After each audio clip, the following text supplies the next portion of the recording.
Hallo allemaal, hallo iedereen, welkom terug naar mijn kanaal. Ik ben Joey Jack.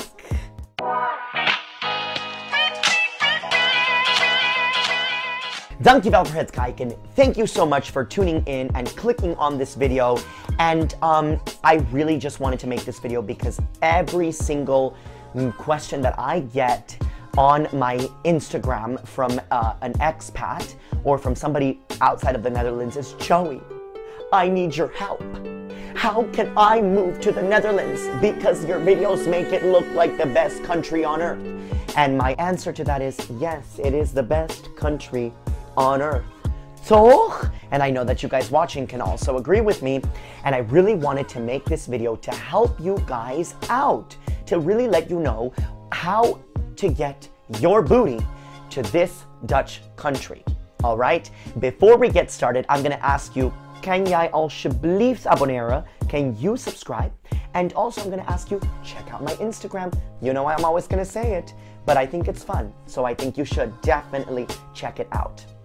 Now the question I get is, how can I move to the Netherlands? What are the ways that I can move to the Netherlands?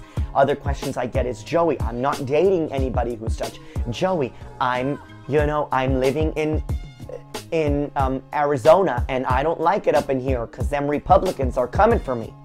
And I say to you, run, honey. So listen, I've got 3 ways that I've investigated on how you can get your booty to the Netherlands, all right? The first way that I think is the easiest way is that you need to investigate from your family, right? You gotta knock on your mom's door, you gotta knock on your dad's door, knock on your oma's door, which means grandma in Dutch, on your grandpa, opa's door, which means grandpa in Dutch, opa. And you gotta ask them, do you know if any of you guys come from Europe? Was anybody that you know from our family born in Europe? Are they from a European descent? Are they Spanish? Are they French? Are they German? Are they Belgian? Are they whatever, right? Because if you have a grandpa or a grandma and they were born, or their parents were born in a European country, your grandpa and your grandma can apply for a passport from the country where their parents were born, which means that they then have the right to live in Europe. Then that means that you are of European descent. Now, listen, you got to do a little research on this because I think that then your parents also have to apply and then you're able to apply, right? So you got to see if anybody in your family has been born or is European so that they can pass along their citizenship to you. I have a dear friend who did this, right? She's from Argentina and her family is from Spain. Well, not her immediate family, she's Argentinian, but I think like a grandma or a grandpa's father was Spanish from Spain. So she was able to get her Spanish passport. And once you have a passport or something from the European Union, one of the countries, which you can look it up which ones they are, then you're able to just move here to this country. Then you go to the gemeente, which is like the city hall, and then you just say, hey, I want to live here. I'm Spanish, I'm French, I'm whatever passport you got, and I just want to register as a Dutch citizen. And they're like, okay, awesome. Here's 5,000 million pages that you got to sign and fill, and here's your BSN number, and you're welcome. Go register. And that's as easy as it gets, all right? For me, that was not the case because nobody that I know in my family was European. So I did not come via that way. But if you have that way, super easy. It's going to cost you very little and also really, really quick. So go, ask, send an email, send a question, ask somebody in your family.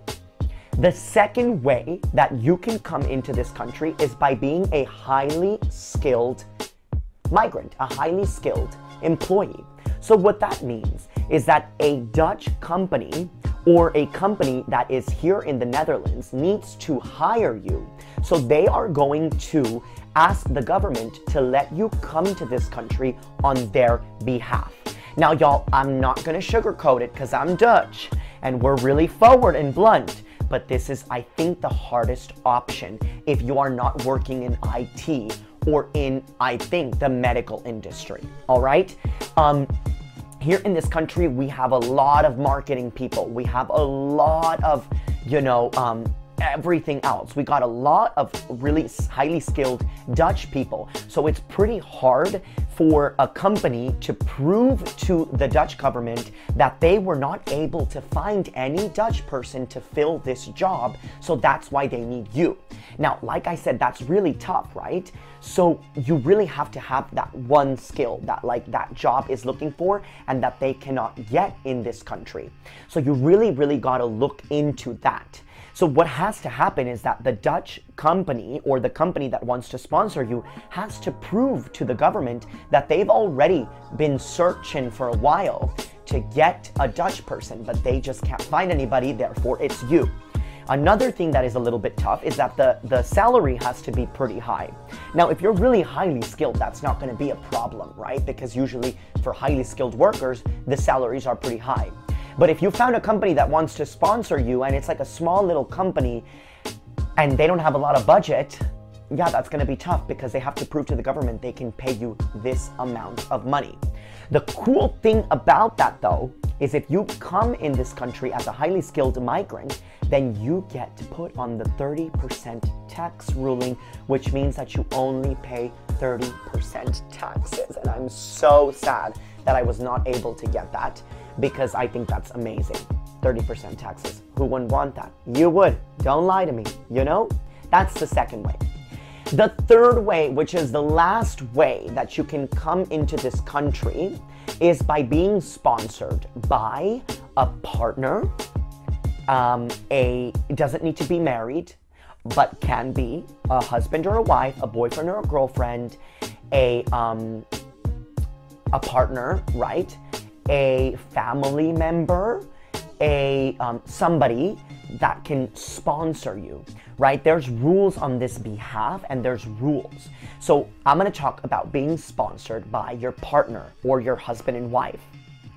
That sponsorship is pretty, for some Americans, right? It's pretty easy to obtain. If you're not American, you have to check on this, because then you have to do a prerequisite test. For us Americans, we don't have to do that prerequisite test. The only thing that they're really, really strict about, okay, are three things. You need to have a real relationship. You need to actually be partners, right? You need to prove that, and you need to make sure that you're not committing fraud, right? That it's not your friend, it's like somebody who you are in a committed relationship with. The second thing that they're really strict about is that the Dutch person who's going to sponsor you has to have a 1-year contract. Now listen, here's what happened to us. Not a 1-year contract and then you apply after 2 months. A 1-year contract from the day that you apply, right? Or else you can be denied. We were applying for my verblijfsvergunning, that's what it's called, my green card, like 1 month after Nick's 1-year contract. And then we got a call from the IND and our caseworker was like, this ain't gonna work.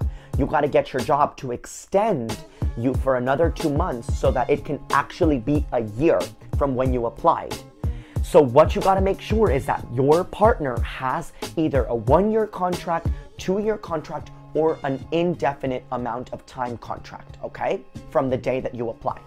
And the last thing is that your partner has to earn more than what the government's minimum is.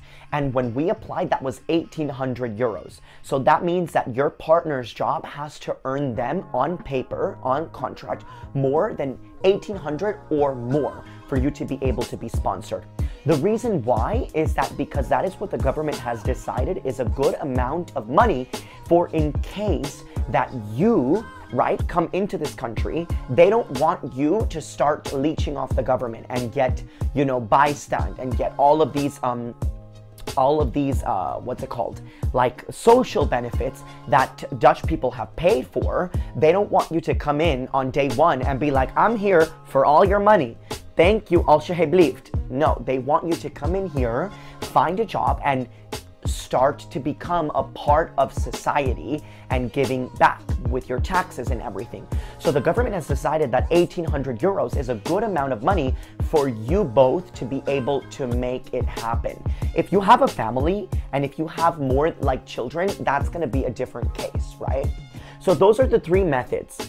Find somebody in your family who's EU citizen or has EU eligibility for citizenship, a highly skilled migrant, and for a Dutch person, partner, or family member to sponsor your verblijfsvergunning. That's what it's called.